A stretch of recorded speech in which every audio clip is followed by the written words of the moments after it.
ఆ శ్రీ మహావిష్ణువు యొక్క మెడలో ఉన్నటువంటి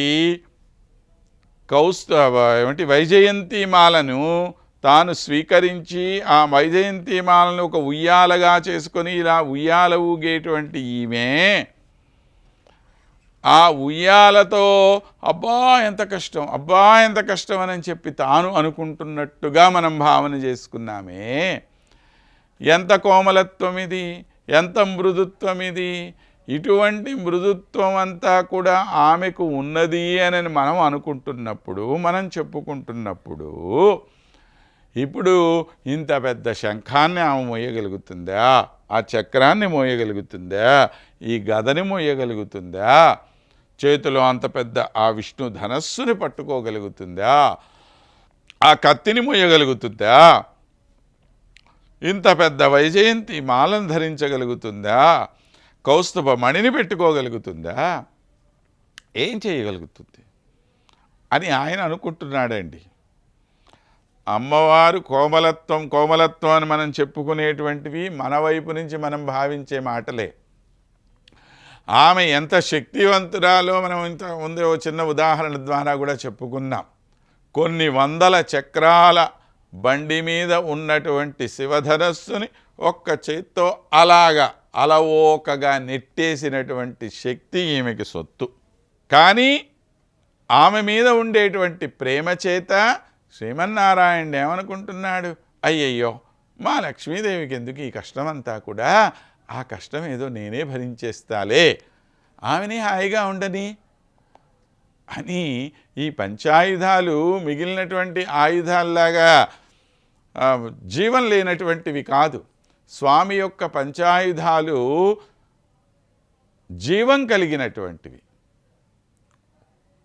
నిరంతరము భగవానుడి యొక్క సేవ చేసుకునేటువంటివి అవి. మరి అలాంటి పంచాయుధాలు స్వామి దగ్గర మాత్రమే ఎందుకున్నాయి, స్వామికి అత్యంత ప్రియమైన అమ్మవారి దగ్గర కూడా ఉండొచ్చు కదా. సందేహం వస్తే దానికి సమాధానం మనకిక్కడ చెప్తున్నారన్నమాట. స్వయమేవ బిభ్రత్, తానే వాటిని మోసుకుంటున్నాడమా. రమణ త్వాం గాహతే, నీకు అత్యంత ప్రియమైనటువంటి ఆ శ్రీ మహావిష్ణువు వాటిని తానే స్వయంగా ధరించి ఉన్నాడు. స్వయంగా ధరించి ఉండటానికి కారణం ఏమిటి ఇక్కడ అనంటే, నీకు కష్టం కలగకూడదని. నిజంగా అమ్మవారికి కష్టం కలుగుతుందా అంటే కాదు. మనకు ఉండేటువంటి ప్రేమాతిశయం చేత అయ్యయ్యో ఎక్కడ కష్టపడిపోతాడో అని మనం అనుకుంటున్నాం. ఓ పిల్లవాడు కానివ్వండి, ఏదన్నా ఒక బాగా భారమైనటువంటి ఒక వస్తువు ఉందనుకోండి, ఇంట్లో గ్యాస్ సిలిండర్ ఉందనుకుందాం, మనం బాగా తెలిసినటువంటి ఉదాహరణ చెప్పుకుందాం. గ్యాస్ అయిపోయిన తర్వాత ఆ గ్యాస్ సిలిండర్ తెచ్చి మళ్ళీ దాని దగ్గర పెట్టాలి. పిల్లవాడు తీసుకొని వస్తుంటే తల్లి గిలగిల్లాడిపోతుంది. అమ్మో అమ్మో అంత బరువు నువ్వు మొయ్యలేవురా, అంత బరువు నువ్వు మొయ్యలేవురా అంటుంది. మొయ్యలేక వాడేం ఉండడు, శుభ్రంగా మోస్తాడు, హాయిగా రెండు చేతులతో అట్ట పట్టుకొని పైకి ఎత్తుకొని తీసుకొని వస్తాడు, నేల మీద ఇడ్చుకుంటూ కూడా ఏం తీసుకురాడాడు. కానీ తల్లి దృష్టిలో ఎలా ఉంటుంది అది, అమ్మో ఇది వీడు చెయ్యలేడేమో అనుకుంటుంది. ఎందుకు అనుకుంటుంది అట్లా? ప్రేమ అతిశయం చేత అనుకుంటుంది. మనకి ఎక్కువ ప్రేమ కలిగినప్పుడు ఎవరి మీదైనా, అయ్యో వాడి వల్ల ఏమవుతుందిలేండి, వాడు ఈ పని చేయలేడులేండి, ఇంకెవరినన్నా పిలుద్దాం, ఈ పని వాడి చేత చేయిద్దాం అని చెప్పి మనం అంటూ ఉంటాం.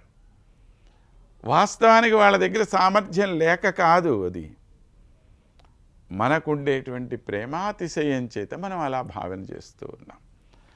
అలాగనే లక్ష్మీదేవి విషయంలో కూడా శ్రీమన్నారాయణుడు ఎప్పుడు ఏమనుకుంటూ ఉంటాడు, ఇది మా లక్ష్మీదేవి, ఇదంతా ఎక్కడ మోస్తుంది, ఆ వల్ల ఎక్కడవుతుంది ఇదంతా అని అనుకుంటూ ఉంటాడు. కానీ ఒక్క విషయం మనం బాగా గుర్తుంచుకోవలసింది, ఈమె లేనప్పుడు ఆయన యొక్క వైభవం కూడా క్షీణించిపోయిందన్న విషయం మనకి ఇంతకుముందు చాలా స్పష్టంగా చెప్పారు. ఈ లక్ష్మి అనేటువంటి ఆమె పక్కన లేనప్పుడు శ్రీమన్నారాయణుడి యొక్క గొప్పతనం కూడా తగ్గిపోయింది అని చెప్పాం. మరి ఇప్పుడు ఎవరి వల్ల ఎవరికి గొప్పతనం వస్తున్నది అనంటే లక్ష్మీదేవి వల్లనే స్వామికి గొప్పతనం అనేటువంటిది వస్తున్నది అని మనం ఇంతకుముందు చెప్పుకున్నాం కనుక ఆ విషయాన్ని మనం బాగా ఇక్కడ గుర్తుంచుకోవలసినటువంటి అవసరం ఉన్నది అని చెప్పి అంటూ, నీ యొక్క భర్త ఈ విధంగా నిన్ను కష్టపెట్టకూడదని చెప్పి వాటిని స్వీకరించాడమ్మా, లేకపోతే ఇవన్నిటినీ నీవిగా స్వీకరించగలిగిన అర్హత నీకు సంపూర్ణంగా ఉంది. ఆ అర్హత కలిగినటువంటి దానివి నువ్వు. ఆయన ఏ విధంగా సర్వజగద్రక్షకుడో అలాంటికే అదేవిధంగా సర్వజగద్రక్షకురాలివి కూడా నువ్వు. అయినా నీ మీద ప్రేమాతిశయం చేత ఆయన ఆ భారాన్ని స్వీకరించాడు అని చెప్పి తెలియచేస్తూ, ఈ విధంగా స్వామి యొక్క ప్రేమని ప్రకటింపజేస్తూ తల్లి యొక్క వైభవాన్ని మన కంటి ముందు ఆవిష్కరింపజేశారు పరాశర భట్టర్ స్వామివారు అనేటువంటి విషయాన్ని మనం తెలుసుకొని మరొక శ్లోకం ద్వారా తల్లి యొక్క వైభవాన్ని గురించి మనం తెలుసుకునే ప్రయత్నం చేద్దాం. అంతవరకు స్వస్తి.